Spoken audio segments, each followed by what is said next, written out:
The Benjamin Dixon Show is only possible with listener support. Go to www.thebenjamindixonshow.com to register for our blog and join the Progressive Army. Today I'm joined by Pulitzer Prize-winning journalist Glenn Greenwald of The Intercept. Glenn, how are you today? I'm doing great. How are you doing? Doing great. Thanks so much for coming back on the show. Most everyone who listens to our show knows you and knows your work. I'm sure everybody who listens to our show knows you and knows your work. It's fair to say that I'm a regular on this show now. Is that fair to say? Yeah. No, I mean, that's absolutely. Yeah. Okay. Let's go back last week. When did you publish your article on Joy Ann Reid? I want to get the timeline right. It's like Monday morning, maybe? Tuesday morning. Tuesday morning. So the story broke on Monday night, and then I wrote about it Tuesday morning. Okay, great. So you wrote the article, and, so this weekend I went on my own little tirade on Twitter, and my tirade was really not a planned out one, just not second guessing or taking back anything that I said, but literally one of those that I just like, you know what, I'm just going to vent what's on my chest and just see how it goes.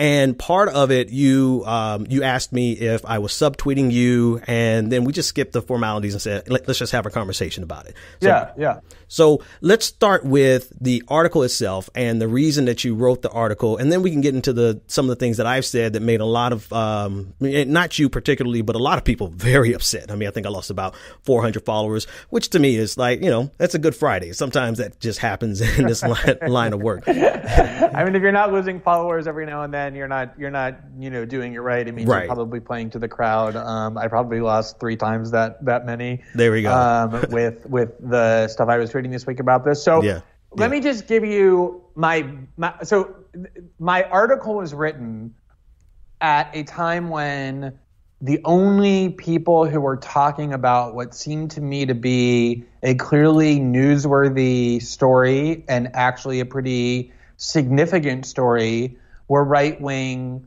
websites like Hot Air and Fox News and Breitbart and right-wing blogs. And I found it very notable and actually a little bit troubling that this very significant story had emerged, but because it was unfavorable potentially to a media figure who was very well liked by Democratic partisans or liberal ideologues, they just decided to completely ignore it. And I thought there were some really important parts of the story. And I guess if I could just take a minute to tell you why I thought it was important. And you'll notice that even in the framing, I tried to keep the focus off Joy Reid personally and put it on that framework that I just said. So my headline was MSNBC's Joy Reid claims her website was hacked and bigoted anti-LGBT content added, a bizarre story liberal outlets ignored. To me, that was the story, was how are liberal websites and journalists and Democrats going to talk about this? And at the time that I published their story, they had just not figured that out because it was like a blackout. They just weren't talking about it at all. And the reason I think it was a big story, and ultimately everybody agreed it was a big story, right? Like the New York Times and the Washington Post and CNN and BuzzFeed drove the reporting on this. It wasn't just like me and a handful of Bernie supporters on Twitter doing it. Is because, well, really twofold. One is that Joy has become an extremely prominent and influential journalist. She has a very big platform. I would say she's one of the most important media leaders for a very important political faction, which are kind of the resistance Democrats or resistance liberals. Her platform has grown significantly in the Trump era because of that. So she's an important person in the media ecosystem. And when she comes out and says, my website was hacked and extremely inflammatory, ugly content added in order to make me look bad, to me that is an extremely big story, because it means either that a major U.S. media figure was hacked in a very clever and innovative way, or a very major media figure is lying to the public by fabricating a story that's designed to deny her own journalism. Let me ask you there. I thought that was a really significant story that I didn't think it was healthy to allow liberal outlets to ignore, and that's why I decided to write about it from that angle. And just, if I could just make this one last point, I started with this kind of long preface saying, as human beings, we all err it is something to celebrate and praise, not scorn and condemn. When somebody holds particular views that they were taught to believe or came to believe and ultimately repudiated their own views because they realized they were in error. Yeah. Everyone should be given breathing room and space to do that because we all err. And part of politics is convincing other people to abandon their bad beliefs and embrace better ones. And life, to me, is about that, right? It's about changing and learning and evolving and new experiences, giving you broader perspectives on things. And so, for me, when Joy in December said, look, these anti-gay articles that were written about Charlie Crist were wrong, and I apologize. I believe she was sincere. I think everybody agreed to move on, and I totally supported that. I didn't think Joy Reid was bigoted. I don't think Joy Reid's bigoted. And so that was how I began the story, was by saying the story here is not Joy Reid wrote some really ugly posts, 6 or 7 years ago, because if she says, like, look, I don't believe these things anymore, I think we should applaud her and move on. Yeah. To me, the story is she's not doing that, right? She's not saying, yes, I wrote these things and I evolved beyond them and I no longer believe them. She's denying that she wrote them and claiming she was hacked. And that, to me, was the story from the very beginning, not trying to use old writing against her the way she does to people all the time, including the way she's done to me for years. I didn't want to hold her bad writings against her in order to make her look bad now. I wanted to focus on this extraordinary hacking claim that she issued to deny her own writing and see what the implications of that were going to be. That, to me, was the story and still is. Okay. 3 quick things and then a question. 2 disclaimers.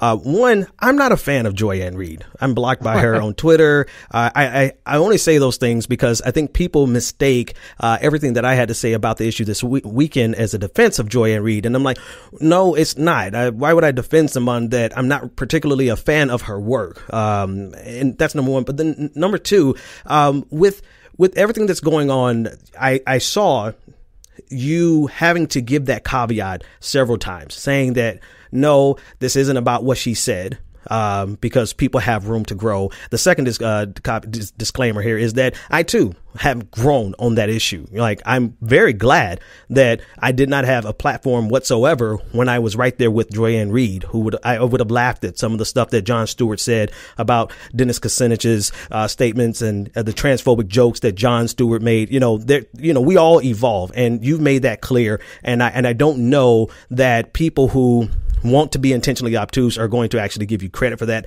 But you've made it clear that it's not about her former bigotry as much as, she's evolved, but it's about the hacking claim. But here's a question.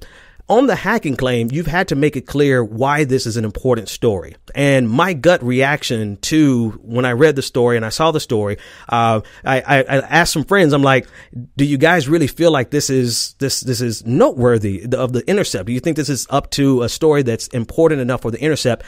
I want to know if other people have come to you and said that, this is, why are you writing the story? Why is this a big enough story? Is that why you have to make those disclaimers? Because you're clear to make the point that this is important because of X. And I'm curious, have other people told you that they feel like this story wasn't important? I think we have to first acknowledge the context, the political context to all of this, which, is that there is a serious, ongoing Democratic Party or intra-left ideological conflict that is very protracted and very intense, that manifested most clearly in the Sanders-Clinton wars, but really only, I think, got highlighted by that primary. It didn't get caused by it, and it's not about that. We have a new politics editor, Brianna Joy Gray, who, as I think you noted, first wrote for the Progressive Army, who we just hired, and she gave this interview about this to the Washingtonian, and they said to her, like, well, do you plan on relitigating the 2016 primary forever at The Intercept? And she said, I don't think that's what that's about. I think there's a real ideological dispute going on in the Democratic Party, And how that gets resolved is going to determine whether the Democrats ever regain power, whether they're going to figure out how to beat Trump, not just Trump, but the Republicans and the alt-right movement. And Joy is on one side of that divide. And she's not just on one side of the divide. She's, I would say, one of the main media leaders, one of the main activists, operatives on one side of that divide. And I'm on the other side of that divide. And so one of the reasons why I do think it's important is because I think, there's a real question about how did the Democrats lose to somebody like Donald Trump? And not only that, but like how have they collapsed as a national party, as a political force on almost every political level? And this story was important for me because of those issues. So when you say to me, did some people say the story wasn't important? Yes, but I think that's because it was just so polarized immediately around this divide, right? That people who are on one side on this ideological divide, you can call it sort of the Hillary Clinton, the establishment, the centrist, whatever you want to call it. They're all imperfect, but everyone knows what the divide is. Those people at first were saying, leave Joy alone, she has the right to evolve. Then when they realized it was a hacking story, they started saying, it's probably true, she reported it to the FBI. And then once everybody realized, and everybody now knows that the hacking story is concocted and bullshit and didn't happen, it became, okay, this just, who cares? This, in the scheme of Trump and everything that's going on in the world, this just isn't a story worthy of attention. And like I said, I mean, it's not just me. It's every media outlet in the country gave this a lot of attention, because I don't think you can deny that if a major media figure, which is what Joy is, she is a major media figure. She's one of the most prominent and influential figures on American television when it comes to news coverage of politics, which is why the reaction was so, kind of intense. She does have that prominence, that profile now. When someone like that comes out and fabricates a complicated story that is designed to deny her own authorship, of course it's an important story. Of course that needs news coverage. You can debate it, the proportionality of it, how important is it, how much attention does it deserve. But yes, given her profile and her significance in these political battles, it's definitely a story. And the fact that, we have all this talk about fake news and Fox News being propagandist and Donald Trump lying, I think it is important if a journalist comes out and just makes up a story out of whole cloth that ends up being proven false, and she's an important journalist that has to be talked about. I really do believe that's a serious news story. I want to mention something that I probably should cut out, but knowing me, I'm going to leave it in here. I remember when I was, I think, fourth grade, I took a test, and the teacher never gave the test back to me. And I'm like, well, why not? She was like, well, I have two tests here. One is a C and one is an F. Neither of them have names. One of them's yours. And I'm like, no, neither one of these are mine. It's not possible that either one of these are mine. The reason it's not possible because I know without a doubt I got an A on that test, right? And it took me some time. It took me some time to come to grips with the fact that no, it actually probably took about a year or two for me to think back and look at the doodles on the F paper and admit to myself that, you know what, Ben, as much as you thought you did the right thing and got an A, that was probably your paper. And the reason I'm mentioning this is not because I'm defending Joy Ann Reid, but I'm just curious. Like you make a hard, cold cut statement saying that it was concocted out of thin air. Do you think there's any possibility for her to be so appalled by what she used to believe that she's just absolutely just rejecting the idea that she could have been that bigoted at the time? So, okay, maybe that's a good point. And I think there is a difference sometimes between what's in our mind and what we believe to be true and what actually is true. So two things can both be true. It can simultaneously be true that the hacking claims that she made were totally false, but at the same time, she believed them to be true. The problem that I have, I personally, I've seen journalists say this is certainly, me too. I've been writing for 12 years. For 8 of those years, I used to write every day, thousands of words. I've written 5 books. I've done zillions of interviews. Yeah. I can't imagine that somebody could show me a sentence, even one from 10 years ago when my worldview was quite different and my mode of expression was quite different, where I would be so alienated from that sentence that I would just vehemently deny that I wrote it, if in fact I did. I think that's fair. I mean, I just remember Yeah. my intellectual evolution, and I can look at things that I no longer, remotely believe or think, but still recognize it as my own writing. Yeah. Yeah. So along those lines, if she had come out and said, I honestly don't remember writing this. I don't know what happened. I don't know if I was hacked. I don't know if somebody included this. I don't know. Maybe I wrote this and I just don't remember. When she went on TV finally, she was like, I genuinely believe I did not write this. Right. That would have been a different matter. What she did instead was when Mediaite went and asked her about this, she issued a statement definitively stating that her blog had been hacked, that she had hired an information security expert who confirmed that this was a hack, and that she had reported it to the FBI to ask the FBI to find the hacker. So I will accept your point that I can't tell you for sure that Joy consciously knew that this was a false story and was lying consciously. But if you're going to be a journalist, you better remember cannot what go you out say. and make those kind of extraordinary claims that your website was hacked unless you have a good basis for believing it to be true. Yeah. And in this case, she just didn't. And again, I'm going to leave it in there, but I feel like maybe I should delete it because, I honestly, I have, it is what it is with Joy, right? In terms of what she said in the past, she owned it and she should own it, and she should be accountable for every word that she said about the LGBTQ community. So should the rest of us, right? If what we've said in the past, own it and show your evolution and be a better human being going forward. And as far as the hacking claim, she should own that too, because like I said with Sam Cedar last week, she should have just owned it without even bringing up any possibility of hacking, because anything that's that easily falsifiable, why would you step into something like that? So, but I only bring. Before you move on to this point, can I just address that for 1 second?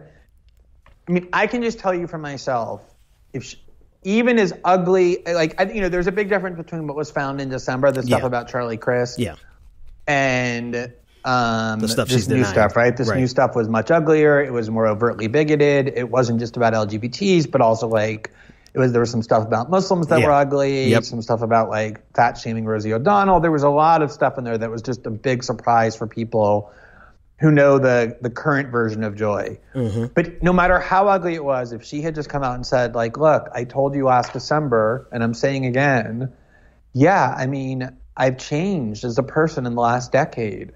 I don't think anyone would have talked about it beyond a few just haters on Twitter. I don't think it would have been a story. I wouldn't have uttered a word about it. In fact, I saw that thread before Mediaite reported it. I saw it the week earlier. I saw the whole thing. Yeah.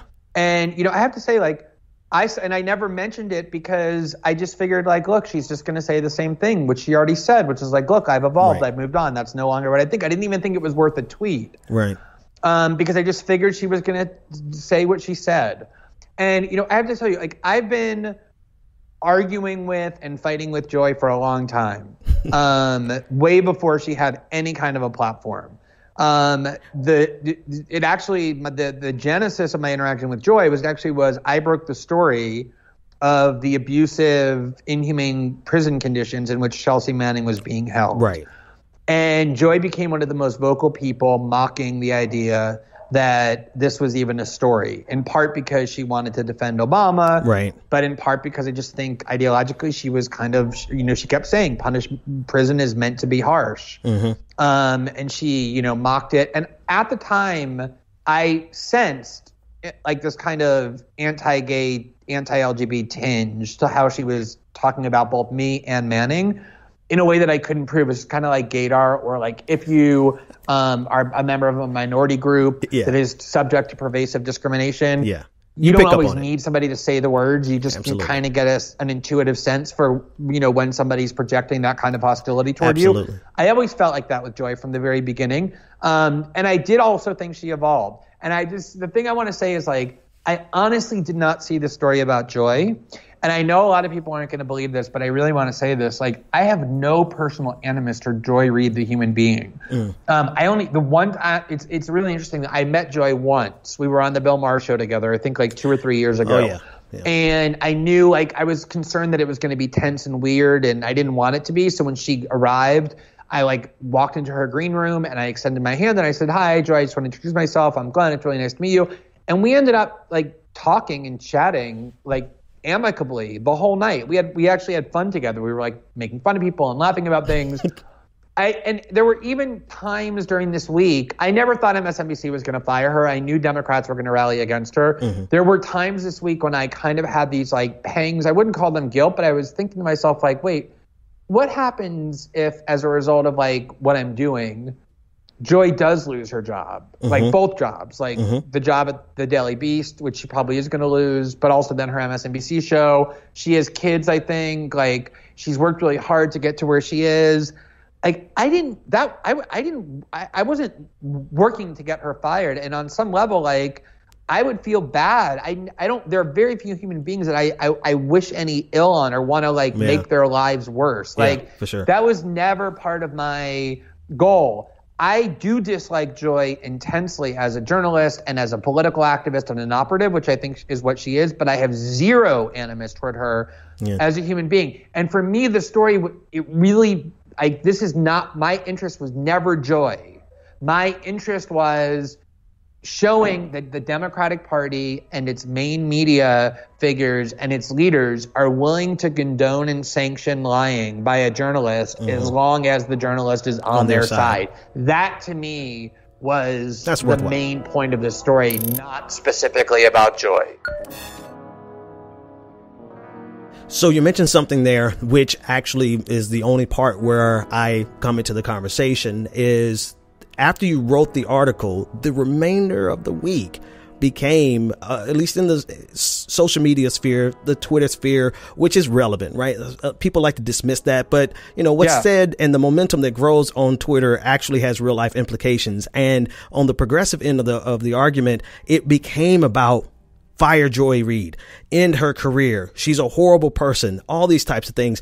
And I'm right there with you. Like, I'm curious as to how you got to argue with her for so long and she never blocked you, because we had one exchange and she blocked me. But that's besides the point. Like, she really works my nerves from a journalistic perspective, and particularly how she manipulated a lot of things during the primaries, betrayed some of her principles in terms of how she viewed Bernie Sanders in 2010 versus how she maligned him in 2016. So I'm with you there, but everybody started, and by everybody, of course, it's not everybody. I'm just speaking hyperbolically, but so many people dogpiled onto the Fire Joy movement.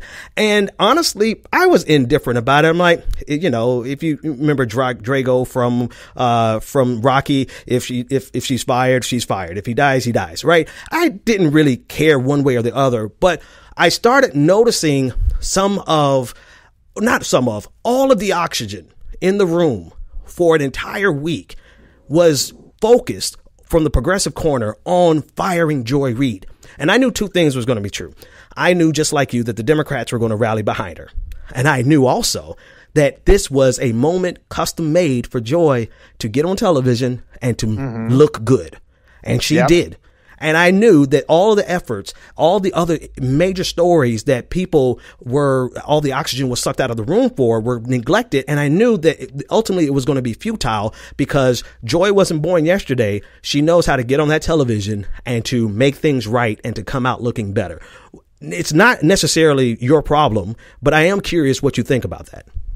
Right. So, I mean, I knew I've been working closely with Democrats for a long time. They're the ones who built my platform in the Bush years. And then turned on you later. Just a totally unknown blogger sitting there writing long 4,000 legalistic words about, George Bush and David Addington's legal theories, and John Hughes and the Bush Justice Department, and Democrats, elevated my platform and turned me into, like, a leading voice of theirs on these issues. So they were my allies for a long time. They were my friends for a long time. I had splits with them during the Obama years. I know how Democrats function. I know how they work very, very well.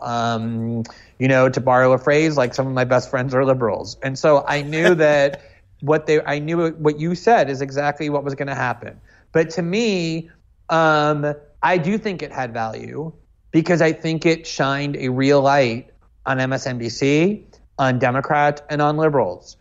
So if your goal was to end Joy Reid's career, and I know that people aren't going to believe me, and what can I do? But that was never my goal. Then you're right. Whoever goal that was, it ended up being futile. But if your goal was what my goal was, which was to say to MSNBC, when you find out that one of your journalists has told a story that is completely false, do you hold them accountable?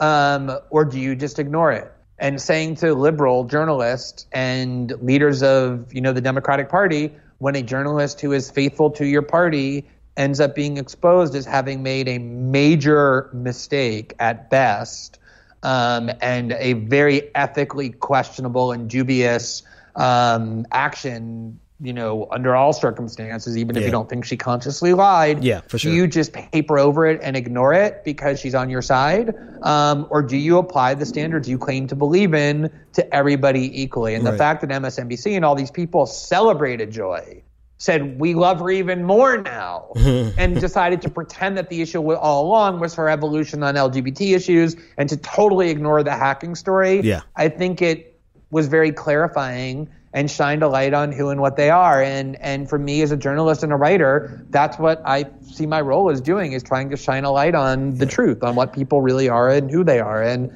I do think it was helpful in that regard. Not to throw salt or rain on your parade, but who actually saw that, Glenn? I mean, the MSNBC, I love my family, but I have some aunts, and God bless them, but they've been sucked so far down the Rachel Maddow MSNBC hole that I just can't even talk to them about this stuff anymore. And so for that crowd, they won't see anything that you just outlined. The people who are going to see that, to me, and of course, there's nothing categorical. There may be one, there may be two. But the rest of us, we knew these things about MSNBC. We knew that they were going to rally behind the flag, rally behind Joy. I knew she was going to come out looking like new money, that this wasn't really going to bring her down. So I'm curious, who do you feel saw the things that you were going for?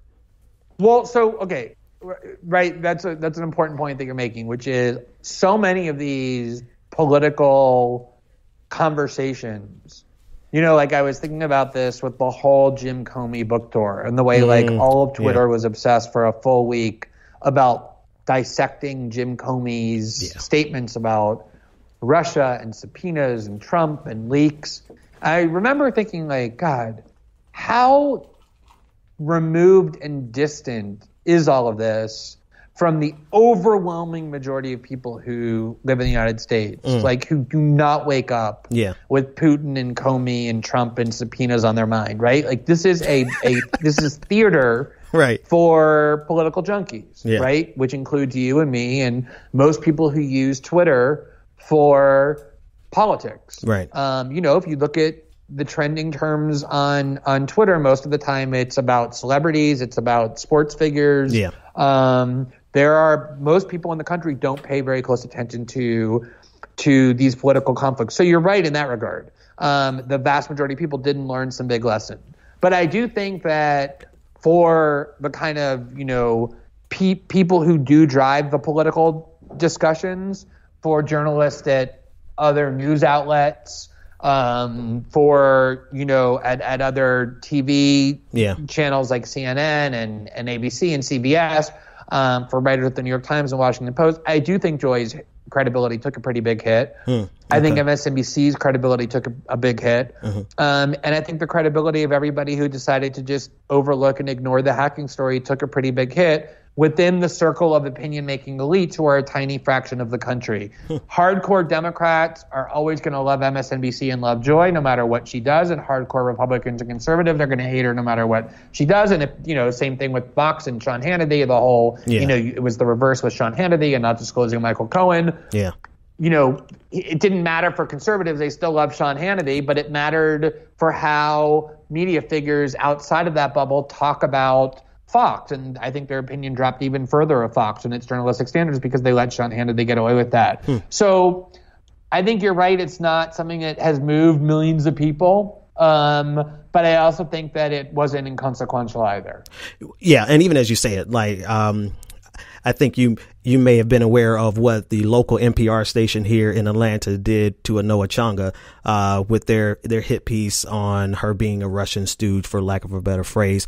And to see Joy have to at least address it on air and to speak about it, and even in her own way, dodging it, but at least trying to apologize. She at least had to say something about it. She couldn't just ignore it. I mean, it would work wonders here in Atlanta just to have NPR to just not ignore it. And so there is a big difference. Like, you may not have changed the dynamics of the conversation with regard to MSNBC and Joy Reid. You may not have moved the dial for any Democrat whatsoever, but at least your article moved the situation to where she had to address it, because I think the biggest weapon that these outlets have is their ability to ignore situations.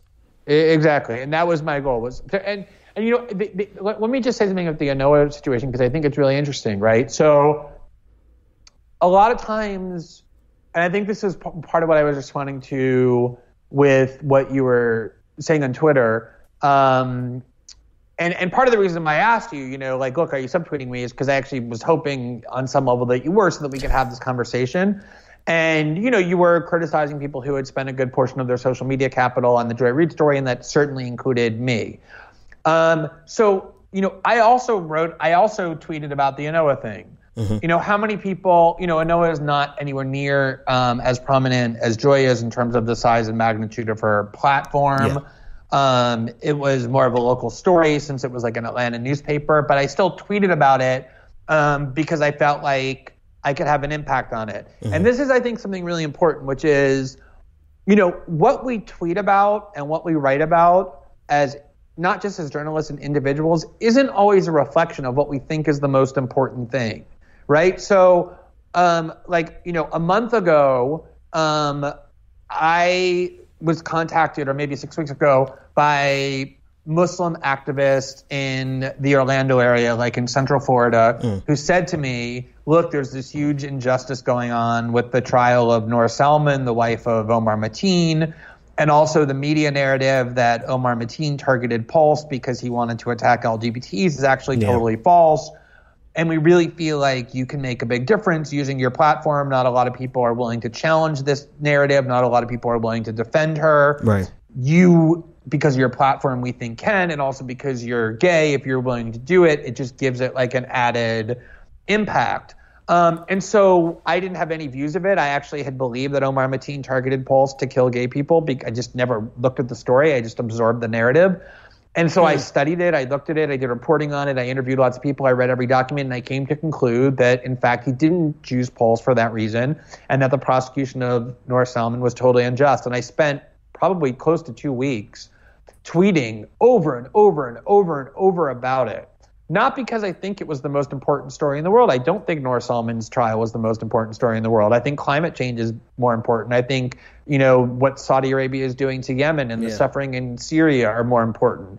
And I probably didn't talk about any of those things during that 2 weeks. I talked only about Noor Salman because I felt like that was something I could have an impact on. That was an injustice. You can only work on like 2 or 3 things at once as a journalist, right? Yeah. Like things that you actually know about, stories that you're covering. So the fact that I spent a week tweeting about Joy and that situation wasn't reflective of the fact that I thought it was more important than like racist police brutality in the U.S. Like, if you were to say to me, like, what's the most important story to you right now, a news story, I would say it's the assassination of Marielle Franco and like the fact that 48 days later, there's still no arrest. Like that is something that like eats at my soul and just like affects my family and my personal life and my politics and the country where I like. That's the thing that to me is the most important, just personally. But I don't, spend a lot of time tweeting about it because I don't think it will do any good. I spend some time about it. Yeah. So I do think it's important as citizens and as journalists that we make choices about where we devote our finite time and energy to. And a lot of times the question is not what's the most important story in the world. It's what is it that I can have an impact on by forcing people to look at it when they're not looking at it, by making them see information in a different way that isn't otherwise available. And I think that's part of what I was responding to with your tweet storm, because your argument was, look, how can you spend a week on Joy Reid when there's these hideous cases, of more African Americans being shot unjustly by police officers, or any number of other things that some of you unnamed people who focused on Joy have been ignoring. And we like to not name people. To have that conversation about was sometimes we do focus on things that we recognize aren't the most important things in the world, because that's where we can, as individuals, just affect things. So here's we're finally getting to the meat of you asking me if I was subtweeting you, and actually in my mind, in all honesty, in my mind, out of maybe the 15 people I had in my mind, you might have been like number 14, number 15, because you made your case. I did make the list, though. I made the list. You made the list, but you made your case, right? You at least made your case why you felt it was important, and so I just let that be. But here's the thing for me is that you know when something is priority to progressives online. Right. We all know when something is priority because everything becomes about that. And so to me, as a black person in America, and you actually, you alluded to this a little bit when you were talking about the homophobic tinge. You couldn't prove it, but you felt it with Joy Ann Reid. Yeah. It's the same kind of radar, right? You have this thing that you just feel because you can see where all the momentum and all the drive is behind this one effort, and you know the difference between the type of energy people will put into an issue that like this, like getting Joy Ann Reid fired, versus the silence, the silence on so many other issues, right? Not only just the police brutality that happened this week, but other issues that are not, of the top of the list in the black community, but they should be, right? There's so many issues that went neglected this week because everyone in the progressive circles was like, fire Joy Ann Reid. And so at the crux of it, I wonder, do you think, that progressives, and I'm gonna throw this question to you, and feel free to reject the question. Do you think that progressives may view the biggest priority to them being to get rid of media heads like Joy Ann Reid? Do you feel like that's do you agree with that? Do you see what I'm saying when I say that became the lifeblood behind the progressive movement on social media? So one, do you agree with that assertion? And then two, do you think it's properly placed? So this is what I'm going to say about that. So, and you raised some really interesting, complicated questions that I thought were raised by your tweet storm, and was a big part of why I sought you out, right? It was like, hey, I kind of wanted to have this conversation, which is why I was like, hey, name me, because I think you are, and that way we can talk. So I think there's a lot going on with this and with what you just said, and I agree this is the meat of the matter. So let me just try and do this with 2 points. First of all, people say to me all the time, God, you are so hated by so many people on Twitter or in the political arena. Obviously I have a lot of support and a lot of, people who admire the work I do, but then I also have a lot of people who don't just disagree with me, but really hate me. And I was on Chris Hayes' show a couple of years ago when he actually raised this, why about this? And what I say to them is look, I do, and I know why. It's because I'm very polarizing, right? I have very strong opinions. I express them very aggressively. Yeah. And I don't pull punches in my criticisms of people who I think are impeding political values that I believe in. And so when you're somebody who has a very polarizing political posture, that was really that's nice great alliteration that I can't claim credit for because it was accidental, but there you have it. Yeah.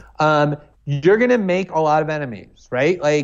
Ezra Klein doesn't have a lot of enemies. He has a lot of people who disagree with him, but he's very kind of polite and very, sort of,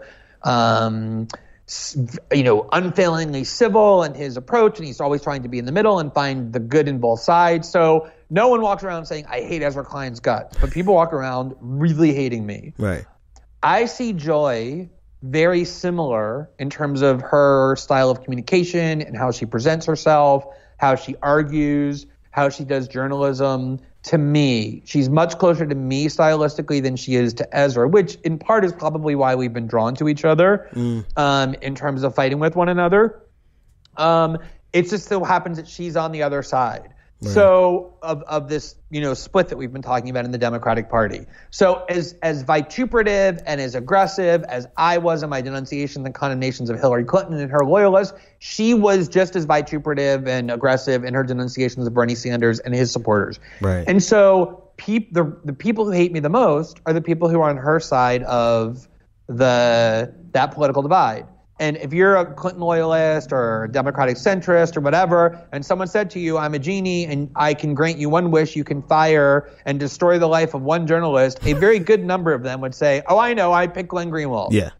So people who are on the other side, namely the progressive side, the Sanders side, the side that you're more on politically and ideologically, I'm as I am, those people look at Joy the way that the Clinton loyalists look at me, which is kind of like public enemy number one, because of how, not just aggressive, but she's very shrewd. She's effective. Like you just said, I knew she was going to go on and do the kind of things she did and do it very well. She's very shrewd. She's very smart.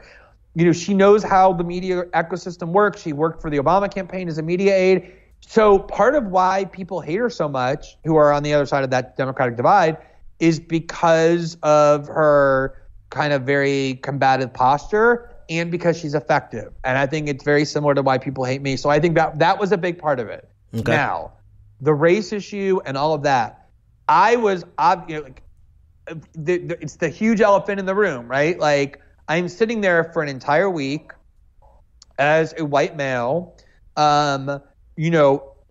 pushing this story that one of the very few black women who have a highly prominent position in politics and in the media on television did something really unethical and was probably a firing offense, even though I wasn't trying to get her fired, even though I never said she should be fired. That was obviously the undercurrent. And, there is going to be a racial component to it because everything in America has a racial component to it when it involves people of different races. It's just the culture of the United States is that because of its history and because of its current composition. Yeah. So, yes, that was the elephant in the room. I remember I saw this interview that Chris Matthews did once where he was talking about how his family, his parents or grandparents or whatever, were Republicans, but they vehemently defended John Kennedy because he was the first Catholic president. Obviously, African Americans were, just instinctively defensive of a lot of the attacks on Obama, even if they didn't like Obama politically. A lot of women felt that way about Hillary Clinton. Mm-hmm. If some gay person runs for political office, LGBTs are going to feel that way about him. There was a lot of, I think, Jewish people who felt that about Bernie Sanders. Right. That's a natural instinct, and that was definitely in the fabric of the discussion. I just genuinely believe that what motivated the strong feelings was not Joy's race. If anything, I think that made people feel uncomfortable and therefore more restrained in their criticism because it would have been a really ugly thing. Who would feel good about removing and destroying the career of one of the few prominent African-American women in media? You would feel not good about that. I don't think that was the motive. I think the motive was what I said earlier, which is that she does have a very inflammatory and combative style that I recognize because I do as well. I'm glad you brought that up because for me, that was neither here nor there, particularly with Joy Reid, because Joy mastered that art during the primaries of sandbagging Bernie Sanders with identity politics, weaponized identity politics, and that became something that he could barely recover from, or actually he didn't recover from. She was one of the key actors in that play. So that part wasn't really an issue for me.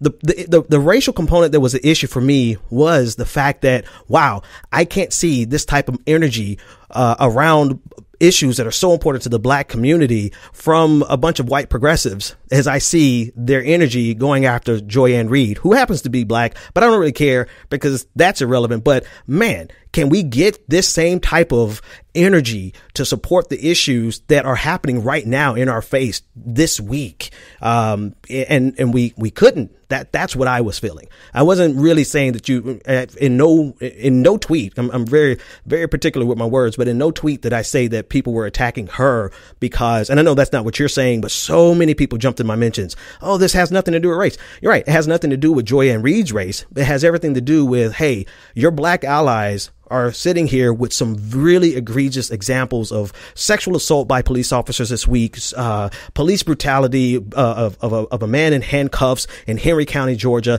of a white supremacist killing 4 black people or 4 people of color in a Waffle House. All of this happening this week, and the energy of all of the progressive movement is behind firing Joy Ann Reid, which, you know, it does, maybe there is a little chip on our shoulder because it's like, y'all have all this energy to fire a black woman, but no energy to talk about these other issues. I do get that, but at the same time, like, I think a lot of this has to do with social media, right? So it wasn't like, there weren't like big marches of leftists in the streets, like outside of, 30 Rock, demanding Joy Ann Reid's firing. It was a very like social media driven, for sure, discussion, which, as you said earlier, you can't dismiss the importance of, because it is really important. But I think a lot of it has to do with social media. So if you look at the things that social media has actually been good at doing, and by good, I don't mean like ethically or morally good, I just mean effective. Right, for sure. It's been good at putting people's heads on a pike, right? Like getting people fired, destroying their reputation, the kind of mob justice that assembles on Twitter and Facebook and online whenever anyone has a perceived transgression. It's caused lots of people to lose their jobs. Why? Because it's easy, right? Like, you just focus all your vilification energy on one person until whoever employs that person no longer feels it's worth it and feels so much pressure, and then just says, okay, we fired them. That's really, it's like simple, right? Like, one person did something bad, and let's just bash that person over the head over and over and over and over again. Social media is good for that. People use social media to like vent their own anger and frustration with their own lives. And so anything that's like hateful and aggressive and negative, people, are on board with. Social media is not good at solving complicated systemic problems like the problem of racist police violence.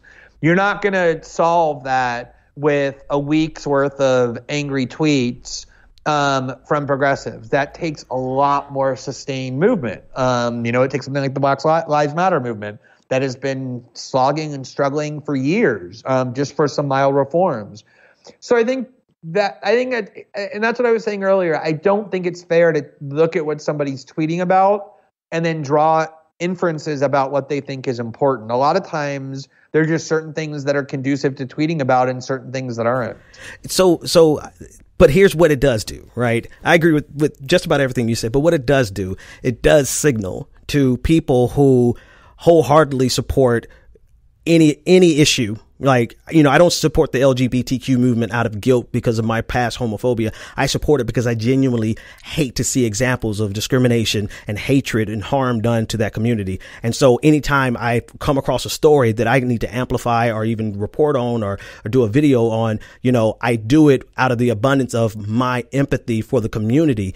So what simply tweeting on social media does, it signals to your allies that, you're not in this by yourself. And this week has been so hard. And so many of us are like in the black community, we're just fucking tired. And we really could have used like that kind of support to, we're weak. We're hurting in this week, and we needed people to come in and just like kind of have the cavalry to come in and to help us out. And so if it doesn't solve the issue, it signals to your allies that, hey, we've got your back. You can't carry it this week. Let us carry it. And then I looked up, and maybe let me speak for me. That's what I felt. I couldn't even cover some of these stories because it's just so much, and it eats away at your soul a little by little. And so instead of seeing like the backup of allies, I was like, oh man, it's a full court press to get Joy Ann Reid fired. So that's where my whole tweet storm, it wasn't thought out. It wasn't one of my precisely calculated tweet threads that we all do. It was just like, you know what? I got 10 minutes before I have to get on the road. Let me just vent. And that's what I was feeling. So that's, it was raw. It was raw. It was raw, and it was honest. And like like I said, I could have just ignored it, right? Mm-hmm. Like, you didn't name me. Mm-hmm. It was so possible that I didn't, that I could have just not seen it, right? Yeah, I'm actually, one of my life goals is to limit significantly the time that I spend on Twitter, which I'm sometimes succeeding at and sometimes not, but it's mostly succeeding at. It's hard. So I did happen to see it. And I actually debated with myself, like, should I even address this? Because, I'm sure you've had that experience where, like, yeah, for sure. You respond to something, you don't have to respond to something on Twitter, then it eats up your life for 3 days, and you're like, I'm so fucking stupid. Why did I respond to that? Like, that happened twice this week. Yeah. But what attracted me to your tweet storm was the fact that it was raw, and also, I know your politics. I know you weren't doing it out of loyalty to Joy. In fact, you and I have talked about her journalistically before, so I knew what you thought about her as a journalist and a political operative. You're not ideologically on her side of this Democratic Party divide. And that's what actually interested me about what you said, was I was like, what is actually, like, I knew there was some substantive, interesting, underlying, you knew I wasn't just talking for nothing. That I wasn't seeing that motivated that tweet storm of yours that I wanted to actually interact with and understand, which I now do understand. I mean, I get it. Sometimes there are things that I work on and write about that are so important to me and that I think are, during the Obama years, I remember just all those feelings where I would go into Muslim communities and talk to young Muslims who would go to airports and for the first time be excited to go visit their grandparents in the country that they came from but never visited, only to be told at the ticket counter that some unknown government agent had put them on a list and they weren't allowed to fly. Or talked about how new people would come to their mosques and they would have to assume, instead of being able to welcome them the way Islam demands or urges, that they were sent by the FBI, or college kids who are Muslim who don't want to participate in political debates because they're afraid they're going to say something, critical of the U.S. foreign policy, and some infiltrator or informant is going to report it to the FBI, and they're going to end up on a list as a radical.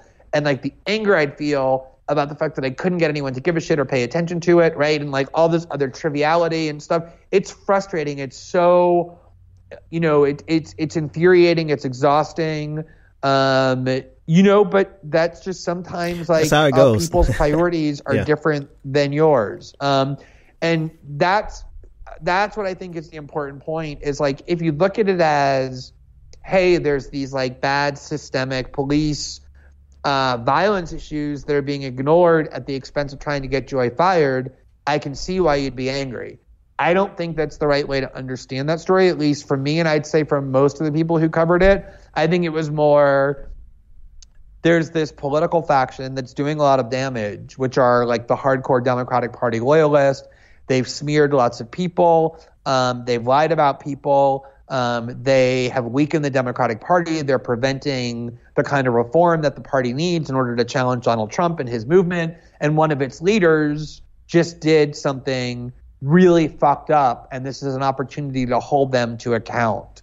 And I think that intra-party war, that ideological conflict and dispute, I think that is really important. And I think if you look at the story and the kind of thing that drove it through that prism, it starts to look more significant than if you just look at it as, hey, there's a bunch of people banging on the table because they hate Joy Reid and wanting to get a cable host fired, in which case, then I agree, the attention was way disproportionate, especially given the other pressing issues that need a lot of attention.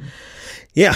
That last end, I had a rebuttal until the last 18 words or so of yours. If that's the case, and I feel that in some cases it really just became about, hey, fire Joy Ann Reid. And to me, it simply was, one, she's not going to get fired. And we just expended all of this social media capital on trying to get someone fired who was never going to get fired and was going to come out looking like new money, as I said on Twitter. And you did say that, I remember, and you were prescient about that because she did. Yeah. I felt that coming on Tuesday when it all hit the fan, or Wednesday rather, give it a day to circulate. I knew that she was going to come out looking good, but just, it really is just an appeal. This is really an appeal, and I really appreciate your time, Glenn. But my appeal to any progressive that's listening to this and had no idea what the hell I was talking about, it simply is that your allies, a good majority of us, a whole group of us, many of whom are not going to take on this fight because, they have other things to take care of right this week, similarly to the whole conversation that we're having right now. But I had it on my shoulder enough for me to get it off my chest. And we're simply saying, it's hey guys, this week in particular, the week that you chose to take the issue up. Well, I mean, you can't help timing, but it happened. And here we had a collision of two stories. And to us, your allies, we're like, hey, there's so many things that happened just this week that got overlooked because of the press to get rid of Joy Ann Reid, that we feel as though our allies didn't have our back the way that we would have your back on almost any situation. And whether you guys agree with it or not, to varying degrees, greater or lesser extent, that's genuinely how a lot of us feel. And I'll say it for myself, not even for the people that I've had the conversations with, but that's genuinely how I felt. And so that tweet storm was really about, hey, I just feel this and I got to get it off my chest. And so, Glenn, thank you for taking time to at least discuss it with me. I really appreciate it. Yeah, I'm really thankful that you took the time as well. And let me just say, if you unfollowed Benjamin because of the stuff that he said, you're stupid, and you should rectify that immediately and follow him again. And if you haven't followed him previously, you really should, because this is the kind of discourse that you're going to get all the time. So even when you don't agree with him, it's going to always be thoughtful and thought-provoking. So thank you as well for doing this, and let's promote it, and hopefully it'll lead to some interesting reactions. Yeah. Thanks so much, Glenn. We'll see you again on the next go-round. Excellent. Good talking to you as always. The Benjamin Dixon Show is only possible with listener support. Go to www.thebenjamindixonshow.com to register for our blog and join the Progressive Army.